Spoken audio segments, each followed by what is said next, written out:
விஜய் அவர்கள் வந்துட்டு இப்ப இருக்க ஆளுங்கட்சி வந்து கேள்வி கேட்டார், ஏன் இதை பண்ணல அதை பண்ணல, ஏகப்பட்ட விஷயங்கள் கேட்டார் இல்லையா. இவர் என்ன பண்ண போறாரு அப்படிங்கறத இன்னும் ஏன் சொல்லாம இருக்காருன்னு நிறைய பேருக்கான கேள்வி. ஈவன் எனக்குமே அந்த கேள்வி இருக்கு. தேவையான வாக்குறுதிகள், நிறைவேற்றப்படக்கூடிய வாக்குறுதிகளை நாங்கள் அளிப்போம். அவர்களுக்கு எளிமையான முறையில் கிடைக்கக்கூடிய எல்லா வசதிக்கும் உண்டானதை மக்கள் பயன்படுற மாதிரி கொடுக்குறேன்னு சொல்லியிருக்கிறாரு.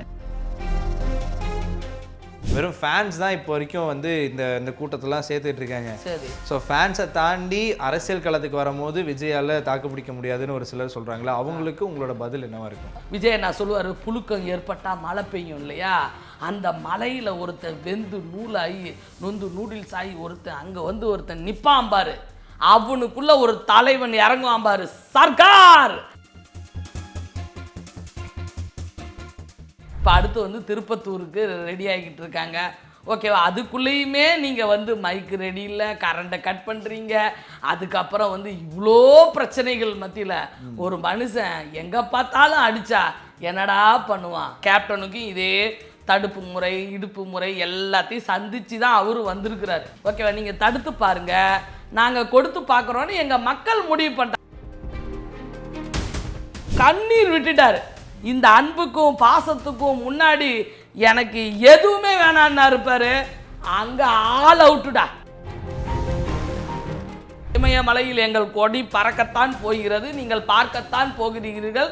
2026 வரத்தான் போகிறது. நாங்கள் எவ்வளவு பங்கீடு மக்களிடம் பெற்றோம் என்பதை பார்க்கத்தான் போகிறீர்கள். விஜய் அவர்கள் மாநாட்டில் வந்துட்டு என்னங்க நான் பார்க்காத காசு அப்படின்னு நீங்க சொன்ன மாதிரி அப்படியே பார்த்தோம்னா கேப்டன் அவர்களும் என்னையா காசு காசு காசு, நாங்க பார்க்காத காசு.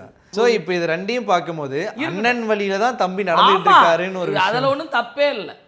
அண்ணன் வழியில அண்ணன் தம்பி நடக்கட்டும், தலைவன் வழியில எம்ஜிஆர் ஐயா வழியில எல்லாருமே நம்ம நடக்கலாம். எனக்கு பேர் வச்சதே எம்ஜிஆர் ஐயா. எங்க தாத்தா 40 வருஷம் முசிறிப்புத்தன்னு ஒருத்தர் கூடையே இருந்திருக்கிறாரு.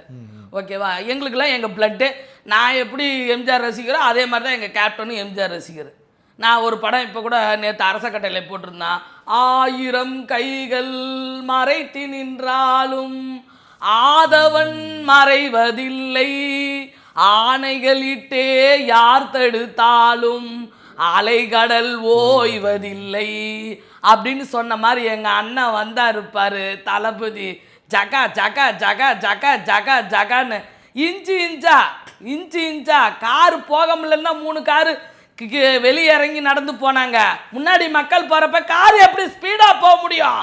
எங்களுக்கு சீன்லாம் நாங்கள் தேட்டர்லேயே ஆல்ரெடி காட்டிட்டோம். இனிமேல் புதுசாலாம் இங்கே வந்து சீன் காட்டுறதுக்குலாம் நாங்கள் வரல. மக்களுக்கு எளிமையான ஒரு மனச்சாட்சியான மக்களாட்சியை கொடுக்குறோன்னு சொல்லியிருக்கிறாரு. ஓகே, அவர் கொடுப்பாரு, அதை கொடுக்கப்படும் அப்படின்னு மக்கள் முடிவு பண்ணிட்டாங்க. 2K கிட்ஸ் எல்லாருக்குமேங்க அங்கே வந்ததில் 90% யாருன்னு நினச்சிங்க? என்ன மாதிரி என்ன வயசான பொம்பளைங்களா? எல்லாம் 20s. அண்ணனுக்கு நான் சுகந்தி அக்கா என்னைக்குமே தங்கச்சி தான். ஓகே, நான் தலைக்கு என்னைக்குமே ரசிகை தான். ஓகேவா, எங்களையெல்லாம் இயக்கிறதே எங்கள் புரட்சி தலைவர் பொன்மனச்சம்மல் எங்கள் எம்ஜிஆர் ஐயா தான். அவர் வழியே நாங்கள் நடப்போம். ஓகேவா, எங்கள் கேப்டன் ஐயா வழியும் நடந்துட்டு போகிறோம். உலகத்தில் ஒரு நல்லவனை இழந்து பார்த்தா தெரியுண்டா தம்பி. ஓகே, அவ்வளோ நல்லவர், புரியுதா அவனுக்கு? அதெல்லாம் சொல்ல அவர்கள்ட்டெல்லாம் பேசுறதெல்லாம் நினச்சி பார்த்துக்கிட்டே இருக்கணும். கேப்டனுக்கும் இதே தடுப்பு முறை, இடுப்பு முறை எல்லாத்தையும் சந்திச்சு தான் அவரு வந்திருக்கிறாரு. ஏன்னா அவரோட எல்லா மீட்டிங்க்கும் நான் போயிருக்கேன். அவர் கல்யாணத்துக்கே போய் கல்யாண சோறு திட்டு வந்தோம். அப்போல்லாம் நான்லாம் நடிகர் சங்கத்தில் வருவேன், இந்த சினிமா அவ்வளோத்துக்கு வருவேன்னு எனக்கு தெரியாது. ஏன்னா அவங்க மதுரையில் அவங்க வீடு பக்கத்தில் தான் எங்கள் சித்தப்பா வீடு. இப்போ தான் தெரியும், ஓஹோ இந்த வீட்டை காட்டுறப்ப, இப்போ பேட்டி காட்டுறப்ப இதுக்கு பக்கத்தில் தான் நம்ம சித்தப்பா வீடு இருக்குதுன்னு இப்போ தான் எனக்கே யோசனை வருது. நானும் அப்போ சின்ன பிள்ளை தானே. அது மாதிரி அதே மாதிரி நெப்போலியன் சார் கல்யாணத்துக்குலாம் விஜயகாந்த் சார் இறங்கி நடந்து வரப்போ நான் ஸ்கூலுக்கு இப்படி தாவணி போட்டு கண்டோன்மெண்ட் ரோட்டில் வந்து சேவாசங்க ஸ்கூலுக்கு போவேன் திருச்சியில். நிறைய ஓட்டம் நான் பக்கத்துலேயே பார்த்துட்டேன், நிறைய பேசியிருக்கேன் எங்கள் கேப்டன்கிட்ட. எனக்கு கார்டு கொடுத்தது அவர் தான் நடிகர் சங்கத்தில். அப்படியே ஒரு நல்ல மனிதர் இருக்கட்டும். ஏன் எம்ஜிஆர் வழியில் நடந்தால் உங்களுக்கு என்ன, எங்கள் கேப்டன் வழியில் நடந்தால் உங்களுக்கு என்ன? ஓகேவா, உனக்கு என்ன இமயமலையில் எங்கள் கொடி பறக்கத்தான் போகிறது, நீங்கள் பார்க்கத்தான் போகிறீர்கள், 2026 வரத்தான் போகிறது, நாங்கள் எவ்வளவு பங்கீடு மக்களிடம் பெற்றோம் என்பதை பார்க்கத்தான் போகிறீர்கள். எதுவும் நிகழாமல் இருக்காது. சுழலும் பூமியும் நின்று விட போவதில்லை, சுற்றும் உலகமும் நின்று விட போவதில்லை. எல்லாமே அவருக்கு தெரியும். அப்படி அண்ணன் சிங்க மாதிரி அந்த ஹெலிகாப்டரில் இறங்கி ஒரு பேகு, அத்தனை பேர் இருந்தாங்களே எங்கள் அண்ணனோட எளிமைக்கு உதாரண பேகுடா, அதை ரவுண்டு கட்டி காட்டுறான் எல்லா சேனல்லையும். போதுமே. ஆமாம், தன் சுமையை தான் சுமக்கணும். அது மாதிரி தான் எங்கள் சுமையை அவர் வந்து சுமக்க வருவார். ஓகேவா? மக்களாகி எங்களோட பிரச்சனைகளை சுமக்க ஒரு மாமனிதன் வருவார், வந்து விட்டார். அவ்வளோதான். என்ன பிடிச்சவன் கோடி பேர் இருக்காண்டா அப்படின்னு சொன்னாரு பாரு ஒரு படத்துல. டேய், அது உண்மைடா. விஜய் அவர்கள் வந்துட்டு இப்ப இருக்க ஆளுங்கட்சி வந்து கேள்வி கேட்டார், ஏன் இதை பண்ணல அதை பண்ணல, ஏகப்பட்ட விஷயங்கள் கேட்டார் இல்லையா?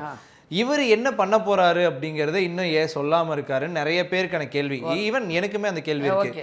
ஏன் வந்து இதை வந்து நான் செஞ்சிருவேன், நாம ஆட்சிக்கு வரும்போது இதெல்லாம் நாங்க பண்ணுவோம் அப்படிங்கறத இன்ன வரைக்கும் ஏன் சொல்லாம இருக்காரு? இன்னும் அதுக்குண்டான வேலைகள் நடந்துட்டு இருக்குன்னு அண்ணன் சொல்லியிருக்காரு. ஓகேவா? உங்களுக்கு வாக்குறுதி கொடுக்கிற போது 2021 வாக்குறுதி நான் உங்களுக்கு கொடுக்குறப்ப மக்களுக்கு தேவையில்லாத அதை செய்யறோம் இதை செய்யறோம்னு சொல்லாம தேவையான வாக்குறுதிகள், நிறைவேற்றப்படக்கூடிய வாக்குறுதிகளை நாங்கள் அளிப்போம். அதுவும் மக்களுக்கு மனசாட்சி உள்ள மக்களாட்சி அமைவதற்குண்டான, அவர்களுக்கு எளிமையான முறையில் கிடைக்கக்கூடிய எல்லா வசதிக்கும் உண்டானதை மக்கள் பயன்படுற மாதிரி கொடுக்குறேன்னு சொல்லியிருக்கிறாரு. இப்போதான் ஒரு கட்சி வந்திருக்கு, ஒரு 2 மாநாடு முடிச்சிருக்காங்க, ஒரு மக்கள் பணியை தொடர்ந்துருக்காங்க. இப்போ அடுத்து வந்து திருப்பத்தூருக்கு ரெடி ஆகிக்கிட்டு இருக்காங்க. ஓகேவா? அதுக்குள்ளேயுமே நீங்கள் வந்து மைக்கு ரெடி இல்லை, கரண்ட்டை கட் பண்ணுறீங்க. அதுக்கப்புறம் வந்து இவ்வளோ பிரச்சனைகள் மத்தியில் ஒரு மனுஷன் எங்கே பார்த்தாலும் அடித்தா என்னடா பண்ணுவான்? அவரும் ஒரு மனித பிறவி தானே. ஒரு நியாயம்னு வேணும்ல. இப்போ தான் ஒவ்வொன்றா நடந்துக்கிட்டு இருக்கு. நாங்கள் இதுக்கு முன்னாடி 10 கட்சி ஆரம்பித்து ஏதாவது அனுபவம் இருந்தால் பரவாயில்ல. ஓகேவா? இனிமேல் மைக்கு கூட நம்மளே ரெடி பண்ணிக்கணும்னு அங்கேயே அப்படி இந்த மைக்கு ஒர்க் ஆகல அப்படி தளபதி இப்படி காட்டுறாரு. சாதாரண மனுஷனாட்ட சொல்கிறார். மனுஷனா அது? சே, அப்படியே ஒரு தலைவன் பேசுகிறாருப்பா. 1.5 கோடி பேர் ஒரு கட்சி ஆரம்பித்து ஒரு 3 மாதத்தில் 6 மாதத்துல எல்லாம் உனக்கு அவ்வளோ வாக்குறுதி, அதாவது ஓட்டர் ஐடி சேர்றதெல்லாம் ஒன்றும் சாதாரணமான விஷயம் இல்லை. இது உலகத்திலேயே உண்மையாலுமே சொல்கிறேன், உலக வரலாற்றிலேயே ஒரு பெஸ்ட்டு ஒரு விஷயந்தான். அதில் தான் மற்றவங்களாம் ஆடி போயிருக்கிறாங்க.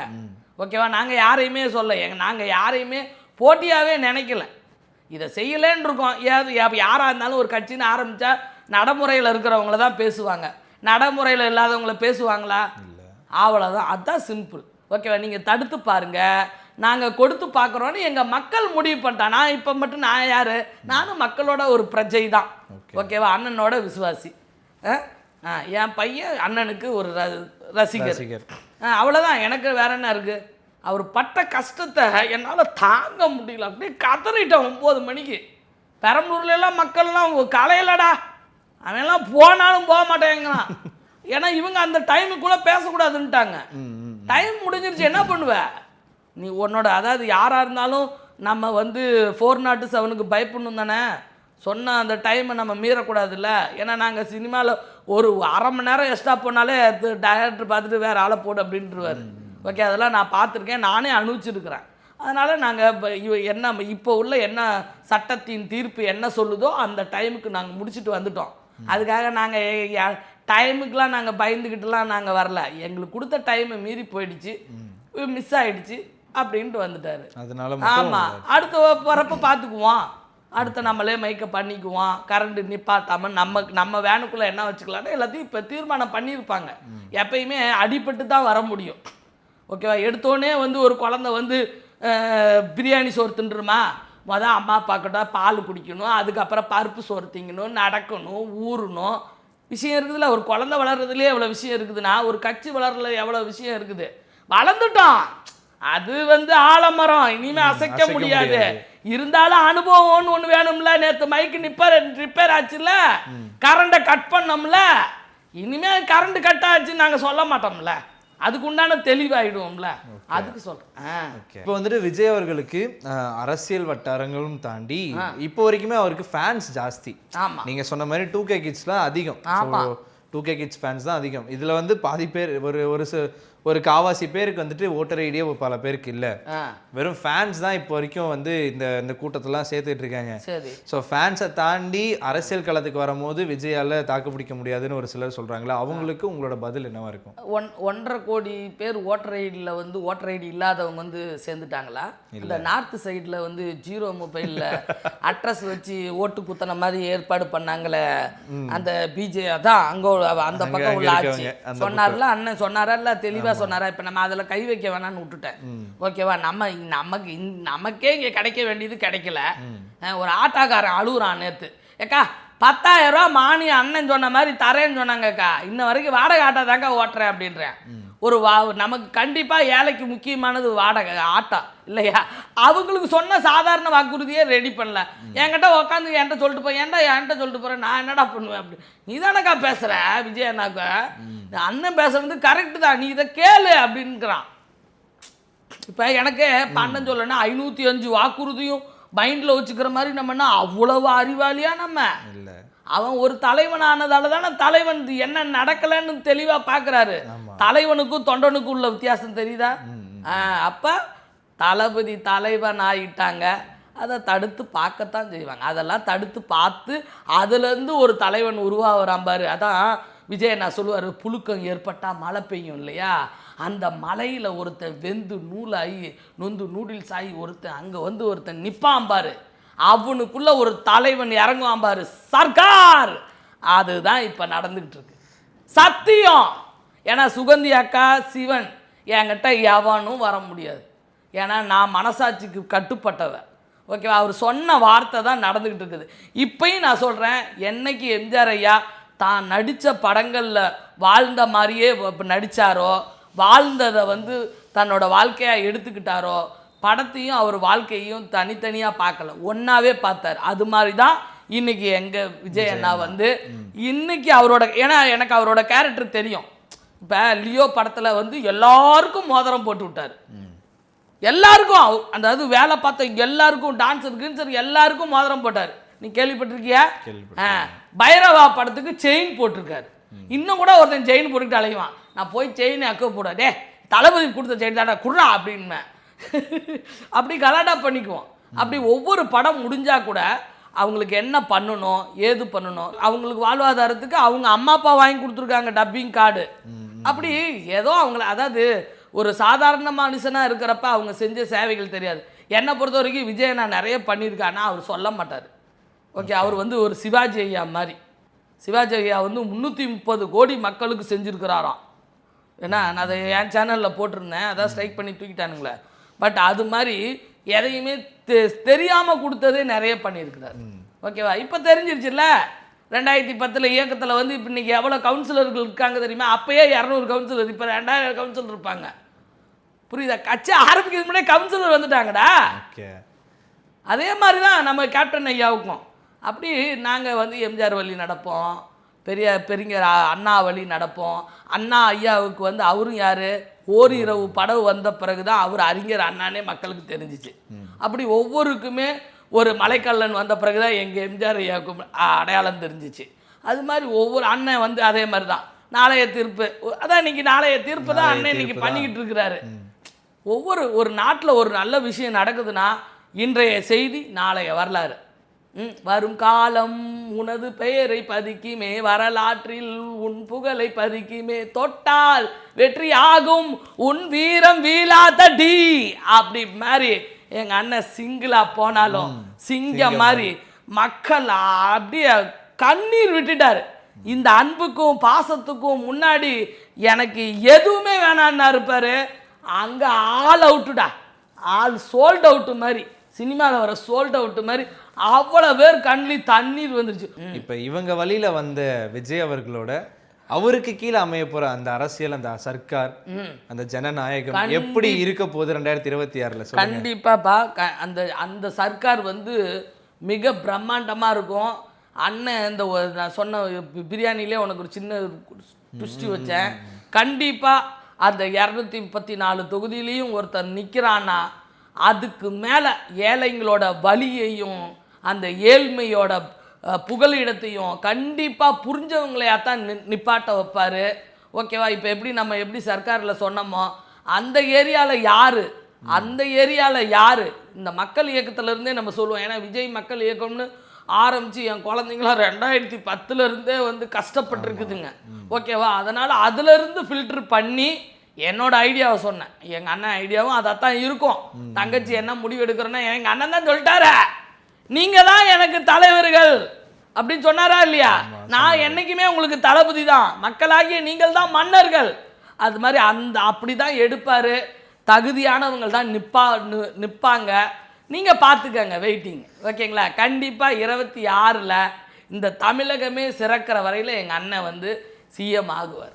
சூப்பர்க்கா. நிறைய விஷயம் நிறைய எமோஷ்னலாகவும் சொன்னீங்க. கண்டிப்பா. ஏன்னா நீங்கள் எமோஷ்னலாக பேசும்போது எவ்வளோக்கு எவ்வளோ நீங்கள் கனெக்டாக இருக்கீங்க, உங்களை போல் மற்ற மக்களும் நாங்களும் எவ்வளோ கனெக்டாக இருக்கோம் அப்படிங்கிறது 2026 தான் பார்க்க முடியும். ஸோ வெயிட் பண்ணி பார்ப்போம். ஸோ தளபதிக்கு கீழே எப்படி ஒரு ஆட்சி அமையுதுன்னு. நன்றிக்கா.